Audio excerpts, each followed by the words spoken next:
Ladies and gentlemen, good day and welcome to the Patanjali Foods Limited Q1 FY27 earnings conference call. This conference call may contain forward-looking statements about the company, which are based on the beliefs, opinions, and expectations of the company as on the date of this call. These statements do not guarantee the future performance of the company and may involve risks and uncertainties that are difficult to predict. As a reminder, all participant lines will be in the listen-only mode, and there will be an opportunity for you to ask questions after the presentation concludes. Should you need assistance during this conference call, please signal an operator by pressing star, then zero on your touchtone phone. Please note that this conference is being recorded. I now hand the conference over to Mr. Sanjeev Asthahan, CEO, Patanjali Foods. Thank you, and over to you, sir. Thank you, and good morning to everyone joining us today. A warm welcome to all of you on Patanjali Foods Limited's call to discuss the financial performance for Q1 FY27. I'm accompanied by the company's CFO, Kumar Rajeshji, along with Mr. Priyendu Jha from Investor Relations and our IR partners, Strategic Growth Advisors. The results collateral has been uploaded on the stock exchanges as well as on company's website for your reference. Let me now take you through a quick snapshot of our financial performance for the quarter. During the course of the call, we will be referring to the standalone financials. We continued to build on this momentum, delivering our fourth consecutive quarter of highest ever quarterly revenues, supported by healthy growth in profitability. Specifically, revenue from operations stood at 11,337 crores, growing 29% year-on-year. Operating EBITDA for the period was rupees 543 crores, with a margin at 4.80%, while profit before tax stood at 453 crores, translating into PBT margin of 4%. Turning to the segmental performance now, our edible oil segment delivered quarterly revenue of 8,505 crores, marking the highest ever quarterly revenue, with growth led primarily by the mustard oil. Quarterly EBITDA margin came in at 5.22%. On the oil palm plantation front, the company generated highest ever quarterly revenue of rupees 740 crores in Q1 FY27. Revenues grew by 25% year-on-year. This growth is closely aligned with the Government of India's National Mission on Edible Oils, oil palm, which has strengthened farmer viability pricing and planting assistance to drive India towards self-reliance in edible oils. As of 30th June 26, the cultivated area stood at 115,861 hectares, with nearly 37% of the area in the prime yielding phase of 7 to 25 years, against total allocated area of 6.63 lakh hectares. Turning now to our FMCG segment, the quarterly revenue stood at 2,938 crores, with EBITDA of 190 crores and EBITDA margin of 6.45% in Q1 FY27. The segment contributed nearly 26% of revenues and nearly 30% of EBITDA, excluding unallocable income during the quarter. Within FMCG by category, the biscuits generated revenue of 560 crores, registering year-on-year growth of 27%, reflecting continued consumer trust and preference, with EBITDA margin of 15.35% versus 9.35% in the same period last year. The revenue from consumer staples segment stood at more than 1,000 crores in Q1 FY27. Strong confluence of weather and geopolitical factors are expected to create some challenges here, but healthy government grain inventories and timely policy intervention should help mitigate the impact. The textured soya product division recorded revenue of 160 crores in Q1 FY27, growing 14% year-on-year and 50% quarter-on-quarter, with EBITDA margin of over 18%. Our beverage portfolio generated revenue of 38 crores, driven by extended summers, aided by delayed onset of monsoon, as well as new product launches including mango chutney, mango panna juice, and orange juice. Ghee sales were softer during the quarter and generated revenue of 219 crores, reflecting the seasonal nature of demand and lower summer offtake in export-oriented markets, particularly in the Middle East, where geopolitical tensions disrupted normal consumption and trade patterns. Our other food categories, including honey, dry fruits, spices and condiments, herbal products, etc., collectively generated revenues of 203 crores during the quarter. Revenue from nutraceuticals stood at 18 crores, with sports nutrition gaining significant momentum. Our home and personal care business delivered a strong performance with a total revenue of 629 crores in Q1 FY27. Within the category, the skin care emerged as a major revenue growth driver, and dental care inched up on EBITDA and EBITDA margin side. The dental care segment generated revenues of 325 crores, followed by skin care at 165 crores. Home care revenues stood at 83 crores, while hair care and other products generated rupees 56 crores. Let me now give you a brief overview of the operating environment. With a combination of delayed monsoon and West Asia conflict, we saw commodity price inflation in Q1. This cuts both ways for us. On one hand, we carry long positions in edible oil, so the resulting commodity price inflation has actually been a net positive for the business. On the other, the same inflation raises input costs for several of our FMCG businesses, weighing on their profitability. Next, the impact on Patanjali as a whole is smaller than it would be for a pure play FMCG company, though we are operating in a challenging environment through this quarter and into the next. In edible oils, we had witnessed substantial drop in veg oil EBITDA last year. This, however, we are seeing inflation returning in volatile veg oil markets, driven largely by petroleum prices and genuine supply shortages across the spectrum. This is working in our favor, offsetting much of the input cost pressure elsewhere in the portfolio, and keeps us on course to deliver both the growth and the overall margin construct we have guided to for the company, even after accounting for the raw material inflation flowing through from delayed monsoon. In this dynamic environment, we remain agile on pricing as input costs evolve. We took calibrated price increases in the edible oil segment while using targeted discounts in our FMCG portfolio to remain competitive. We also introduced a smaller pack sizes to address changing consumer needs and market requirements. This calibrated approach to pricing and pack architecture has helped us navigate the environment effectively. Such pricing measures are continuing in the current quarter as well as across the industry.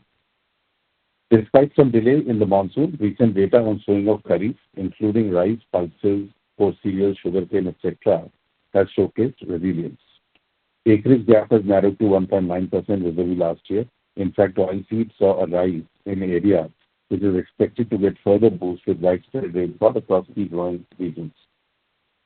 On the input front, the palm oil prices, which began firming in March 26, remained positive following the onset of the war, but turned marginally lower after de-escalation in the latter part of the quarter. Futures factored in the same and prices turned lower. Still, domestic prices were supported by rupee depreciation of 2.5% and again by festival period palm oil prices reached 2-week high in mid-August. The soya oil price futures increased by 40% towards the end of March and stabilized towards the end of June. The FOB prices corrected by 66% amidst lower demand, leading to a sharper decline in physical prices, with further firming similar to palm oil price trend. In the current environment, physical-oriented hedging strategy, rather than reliance on futures alone, along with timely import purchases, helped us in capturing divergence and improve the margins. Wheat prices have remained largely stable during the quarter, while milk prices trended upwards on the back of higher procurement costs. Sugar prices too stayed firm amid lower domestic production and tighter inventory levels.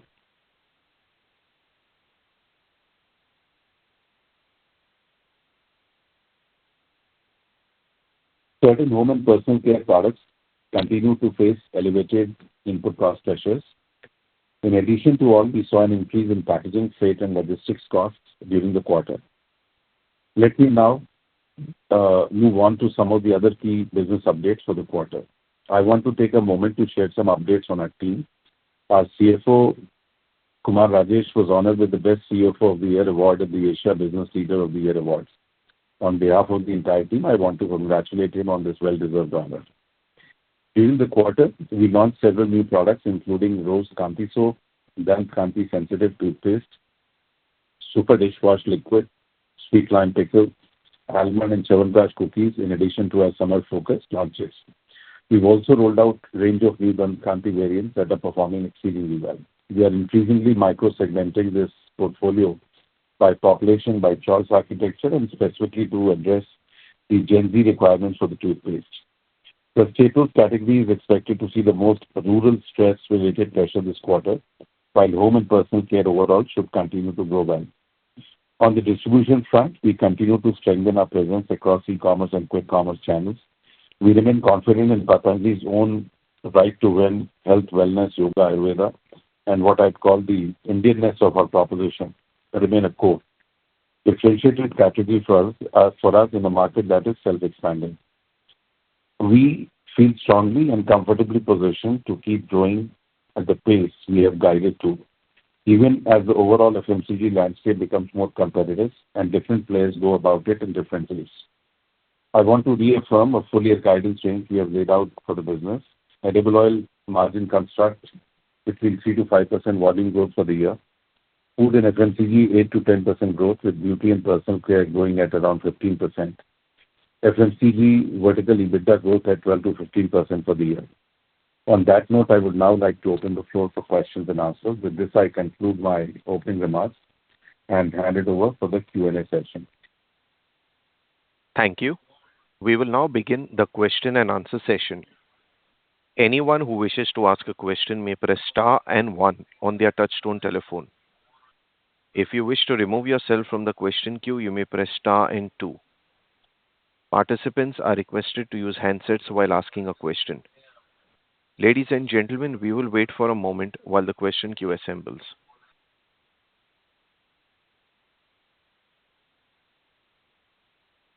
The first question comes from the line of Avnish Roy with Nuvama. Please go ahead. Yeah, thank you. My first question is on the dishwash.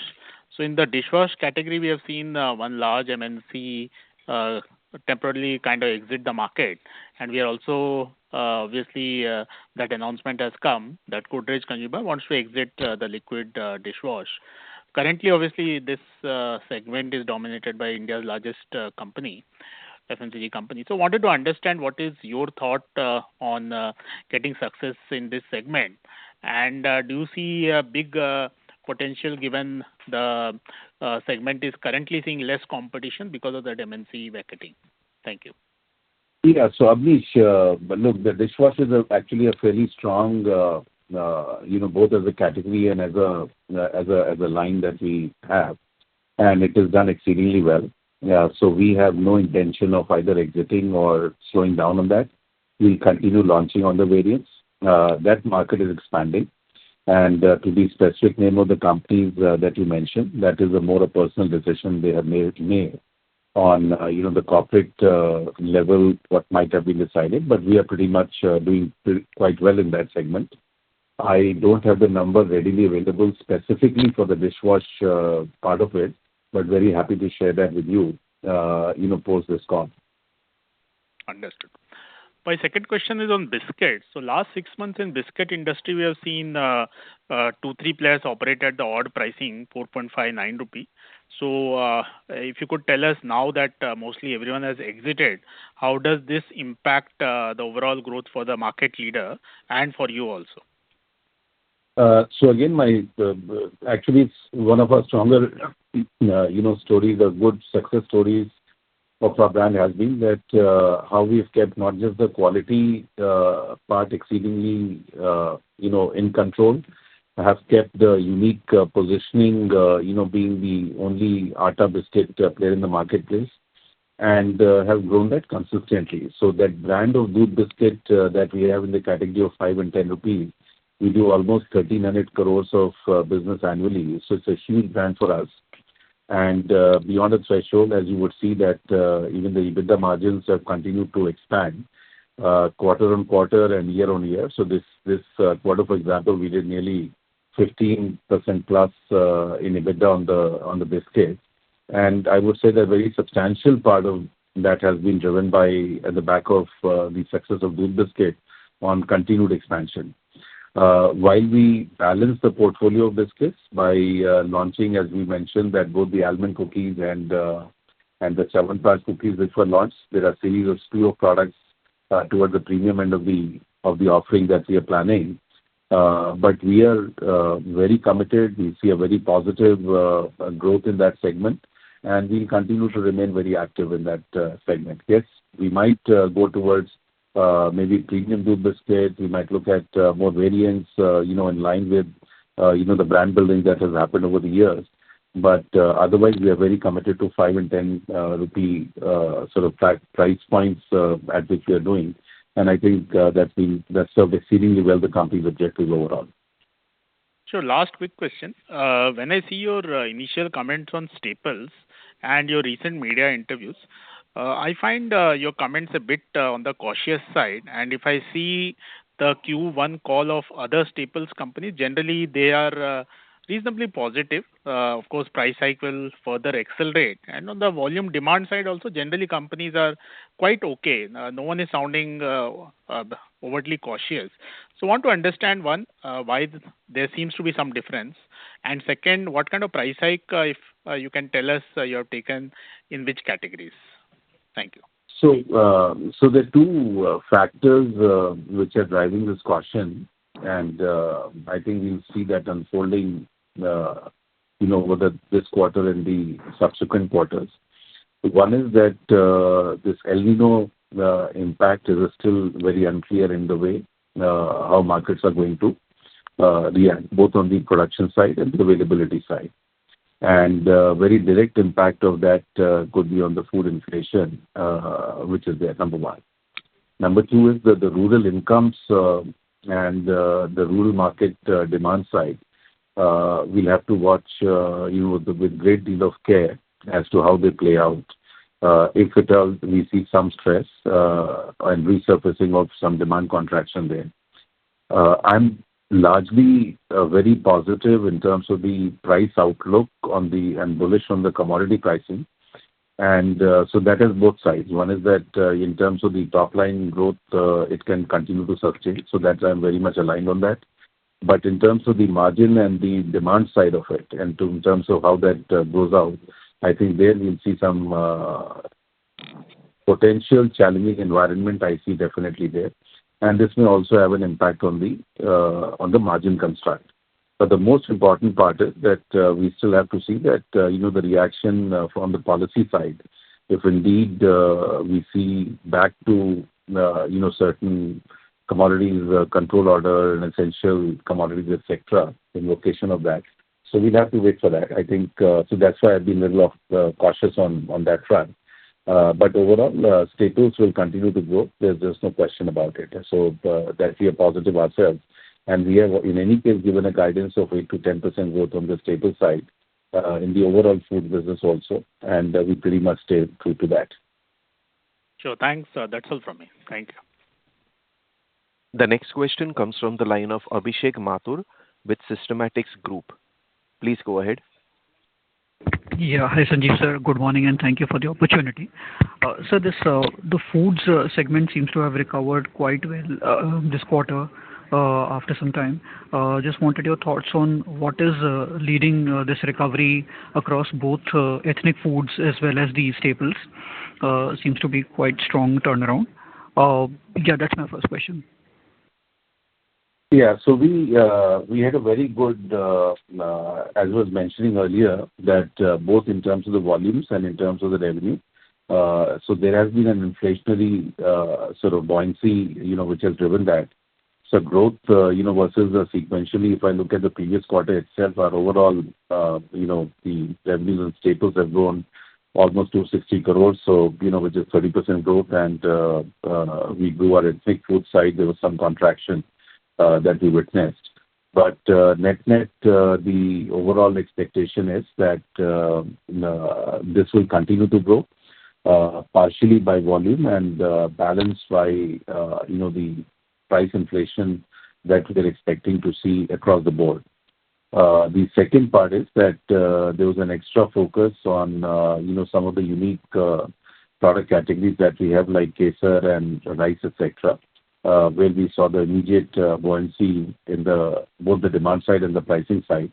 So we benefited from that. And I think we'll continue to drive that to growth. We've come out with new variants also, both on the lentils, on the pulses side, as well as on the side of besan, etc. So we are seeing some bit of the added sort of demand as it is getting driven. And the company will continue to focus. So while it generates lesser margin, but it is one of the good indicators of as to the reach that it develops and builds up and completes our presence in the kitchen. So that is something which is a stated target that the company has and which we continue to sort of work towards.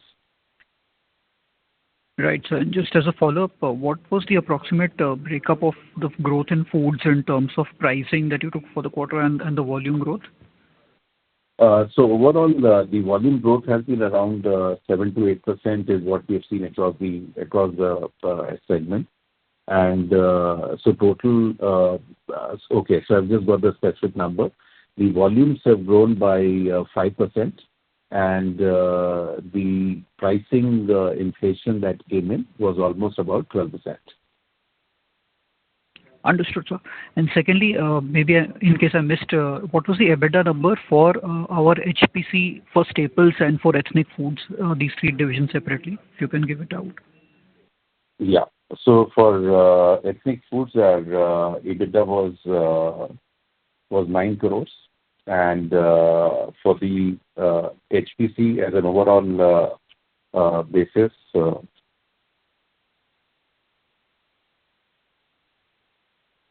our overall HPC EBITDA was 122 crores.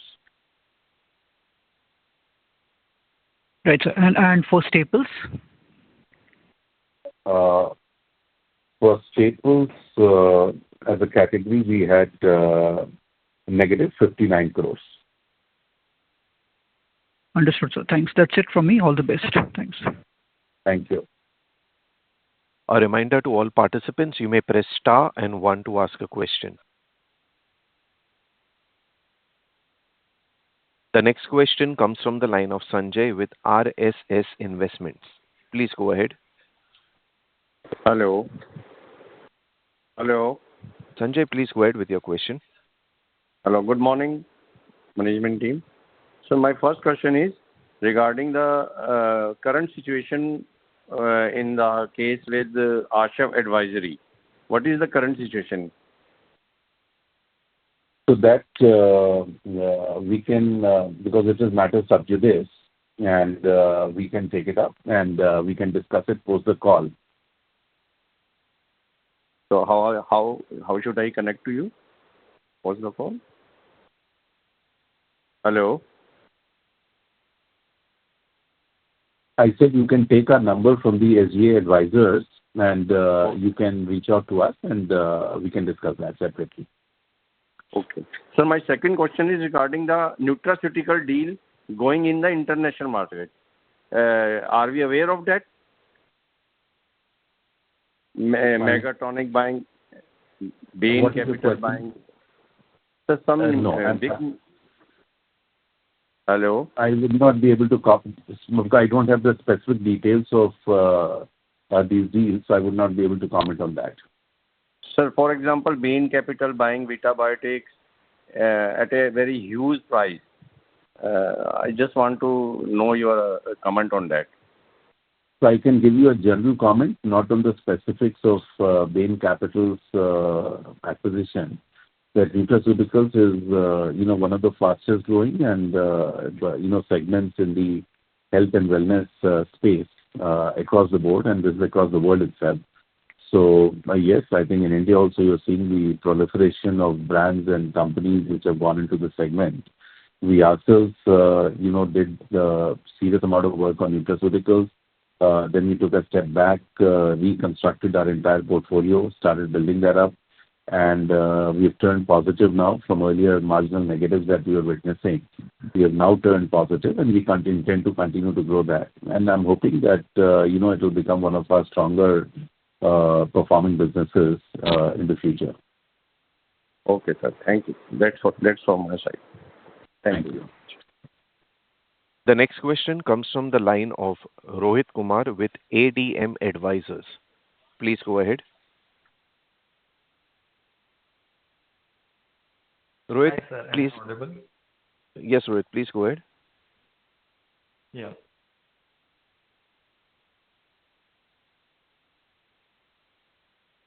Rohit, please go ahead with your question. Yeah. Hello. So my first question was on since we have seen that historically we have observed that TSP doing well in terms of when we observe higher food inflation. So are we observing similar trends currently as well? Sorry, your question was related to the TSP, right? Yes. Okay. And what was the question? Can you repeat that again, please? It was slightly muffled. Yeah. So historically, we have seen that TSP doing well when we observe higher inflation, food inflation. So are we observing similar trends currently as well? No, TSP for us is, look, you're right. In fact, TSP at a higher commodity inflation tends to do not so good. But Nutrela is a strong brand. We nearly have 40% market share. And so this quarter, for example, we did 150 crores of business, and we had 18% plus of EBITDA margin on that. So because the soybean prices tend to go up sharply, and our ability to pass through that price increase regularly is limited, so typically it tends to do less better. And overall, it's becoming a hyper-competitive space as well. But we are quite confident that we continue the guidance that we've always given is that our margin will be 16 to 18% on the TSP. I think we'll be able to maintain that. We're doing a little shade better than 18%, but I'm confident that we'll maintain that for the year as well. Okay. And sir, looking at the current environment, how are we looking at the revenue contribution from the FMCG segment in coming quarters? So in coming quarter, last year we've done close to 10,000 crores of revenue. And this year, overall, my expectation is that we will cross that. We have given a guidance of more than 10 to 12% growth we'll overall witness. So, for example, last year our total sales from FMCG overall was, including the HPC, was 11,000 crores plus. And this year, my estimation is that we should certainly increase it by 10% plus, and we should be somewhere closer to 12,500 crores in our revenues. Okay. And sir, one last question. If we look beyond FY27, what are the biggest structural levers that can take Patanjali Foods from its current earning potential to a significantly higher ROC and EBITDA margin business? Will it be FMCG mix, or it will be premiumization, or it will be higher distribution productivity, or backward integration, or maybe something else? Can you put some light on it? Yeah. So, look, there are three factors which are driving the growth of Patanjali's businesses and profitability. One is our strong momentum that we have on the oil palm plantation. And we've consistently shown a growth. This year, our anticipation is that we should have a growth momentum of more than 15% again on our business, and that on a structural basis is going to become a large profit generator and a consistent margin generator for the company. That's one. Second is there is an effort across the board that the high profit making category businesses like HPC and similarly our Nutrela and biscuits, we will expand our margin construct in that. So that will be the second big driver of the growth. And the third is that in terms of superior risk management that we have, in terms of the brand building that we do on the edible oil side, how do we increase our margin construct? Typically, what we say between 2% and 4% towards consistently 5% plus will be a big driver of growth. So if you notice that our performance across all the business categories have shown very good performance, other than one or two blips that we have on the food side, which is also by way of abundant caution in terms of some inventory markdown in case of certain quality issues that we saw in pulses in the stocks that we had. And the higher input inflation in terms of packaging, in terms of commodity and otherwise, which has had some impact on our overall foods business. Our margin construct across the board is very strong. We continue to perform exceedingly well in biscuits. Neutralize very good, which continues to sort of outdo itself in terms of projections. Nutraceuticals has turned the corner. Oil palm plantation is doing exceedingly well. Our crush business is doing very well. Our edible oils category is doing very well. The only blip that we had this quarter was on the food side. And within food, specifically on the staples and partially on the ethnic foods, that we are reasonably confident that we'll be able to tide over it. There is some challenge that the industry is also facing, that we are also facing. So net-net, in terms of the overall growth momentum, these steps, I believe, was going to drive our growth in the future.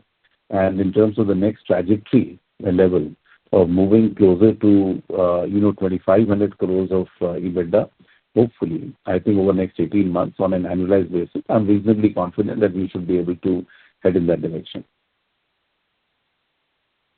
Thank you, sir. That's it from my side.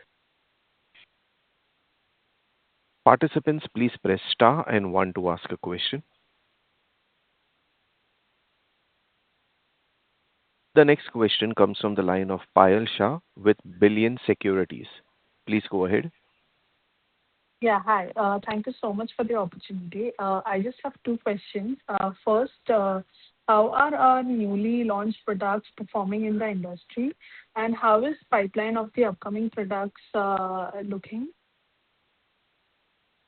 So sorry, what was the first part of the question? How the relaunch of what? No, sir. I just wanted to know how are the newly launched products performing in the industry, and what is the upcoming pipeline of products that we are looking at? Okay. So the newly launched products in general have tended to do well. And as you know that the success rate is always dependent on factors of the market acceptability, etc. So we do have a part that between 30 to 35% of the products that we launch typically do not tend to do as well. And then either we tweak them or work through that. But our success rate, I would say that 60% of our launches typically tend to do well in the marketplace. And they take time in terms of further attention and drive that we have to get. And balance set of products, if they are not up to the level, then either we tweak them, either we reorient them and work towards that. So I would say 2/3, 1/3 is a success rate. Our pipeline for new product development, I would say, is amongst the better performing parts of the Patanjali, where our ability to innovate and come out with products in a quick succession. So our new product development sort of teams, our constant work that we do in the marketplace, I think is one of the stronger points that we have. So you will see in the coming quarters a slew of new products that are getting launched in the HPC category, a slew of products that we are working on in terms of the multiple variants that we have on the, as I mentioned in the initial remarks as well, on the dental care, on the skin care, there are a large number of products. On the biscuits, we've launched multiple different new products. So I think there's a very strong sort of architecture of layered new launches that we do. And I'm quite confident that we will see a reasonably good success rate in these newly launched products. Okay. Thank you so much, sir. That is quite helpful. My next question is, competitors are going big on e-commerce and quick commerce platforms as a mode of distribution. How are we looking at these channels, and what kind of revenue contribution can we expect from these channels? We are very strong. As I had mentioned in the past, that we're growing at 25% year-on-year on the both quick commerce and e-commerce. Currently, if I were to put those numbers together, we right now do close to about 15% between modern trade and e-commerce quick commerce. We want to take that number up to 20%, and I'm confident that over the next 18 months, we will see our numbers reaching 20% of the overall revenue through these channels. We are available across the board on all these platforms, and we continue to increase our presence on that basis. We have moved up in last 15 months from 12% to 15%, and taking it from 15% to 20% is one of the stated objectives the company has on these emerging distribution channels, and we continue to drive that growth. Okay. That's quite helpful, sir. That's it from my side. Thank you. The next question comes from the line of Keshav Harlalka with BHH Securities. Please go ahead. Hi. Thank you so much. Is this Sanjeev Asthana, sir, I'm speaking with? Yes. Yes. Hi, sir. I was sitting behind you when Ramdev Baba came to BSE in July to give a presentation. Just the day prior, our stock price crashed 14%. I have a question that we have paid 1,100 crores and we have acquired Patanjali Ayurved's home and personal care business. We have paid purchase consideration of 1,100 crores. There is some misgiving in the market that we have overpaid for this acquisition. Can you give us some color? Can you give some release on BSE and NSE? What is the valuation methodology we have followed, and how shareholders are benefiting from this acquisition? How will the numbers look because we have acquired it in July, I think we'll see the numbers from this quarter onwards. How will the numbers be better and different this quarter onwards versus the corresponding quarter previous year? What is the P multiple we've acquired the business at? What kind of earnings addition can we see for this new business we've acquired? First of all, let me tell you, there is no earning multiple or nothing. It has almost come free to Patanjali Foods, the listed entity. We paid on a slump sale basis in November 2024 on the business, which has generated almost 600 crores of EBITDA margin last year.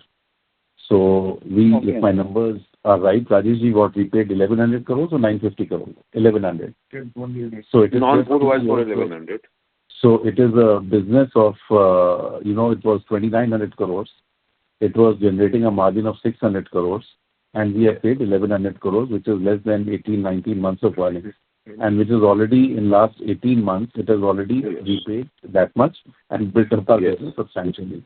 That answers your question straight up. There was no valuation methodology, nothing. It was just straight up on a slump sale basis that we acquired the business. Basically, Patanjali Foods is quoting at a P multiple of 20. You basically acquired it for almost free. I'm just saying that if you can give some clarification, some valuation, some slump sale that the shareholders have got a very good deal. This price fall from 415 to 340 is quite disconcerting. If we can give some clarification to NSE and BSE, some valuation, some note we can give, it will definitely help all the shareholders, sir. It's just a suggestion from my side. Sure. Rajesh, I'll just answer, then you give your thoughts. Yeah. That clarification. We have done 3 acquisitions, in the business in Patanjali Foods, the listed entity. The first one that we acquired was biscuits business. Then we acquired the foods business, and then we acquired the HPC business. All the 3 businesses we acquired on a slump sale basis, which is basically just the assets that we paid for and the inventory that they carried at that point of time. There was no valuation methodology. There was nothing. This was almost gifted by the parent to the listed entity, and at a slump sale basis, which is a standard methodology of how the transaction can be done under the Indian law.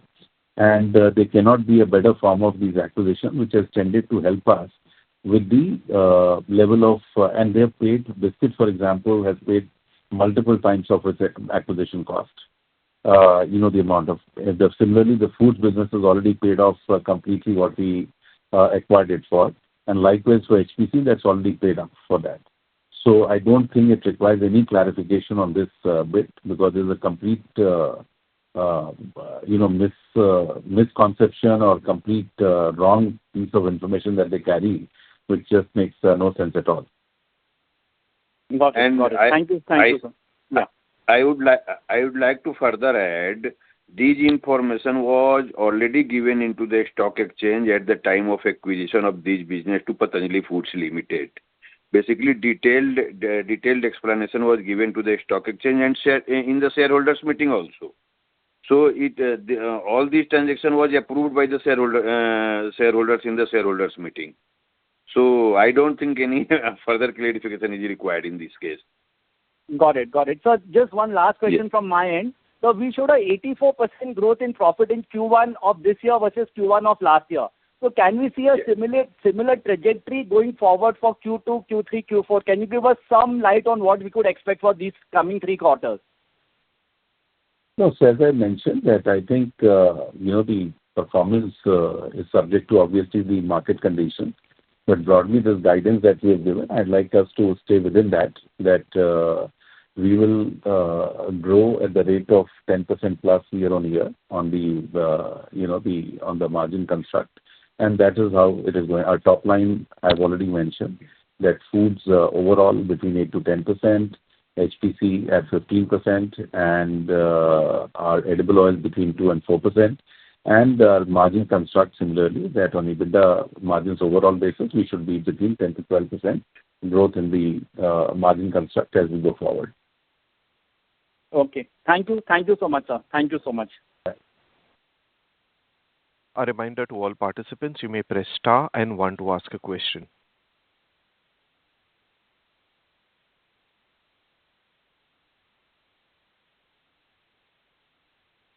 Ladies and gentlemen, as there are no further questions, I would now like to hand the conference over to Mr. Sanjeev Asthana for the closing remarks. So with this, I conclude the call. I sincerely thank you for your continued support and trust in Patanjali Foods. If you have any further queries, please reach out to SGA, our investor relations advisor. Thank you very much. Thank you, sir. Ladies and gentlemen, on behalf of Patanjali Foods Limited, that concludes this conference call. Thank you for joining us, and you may now disconnect your lines.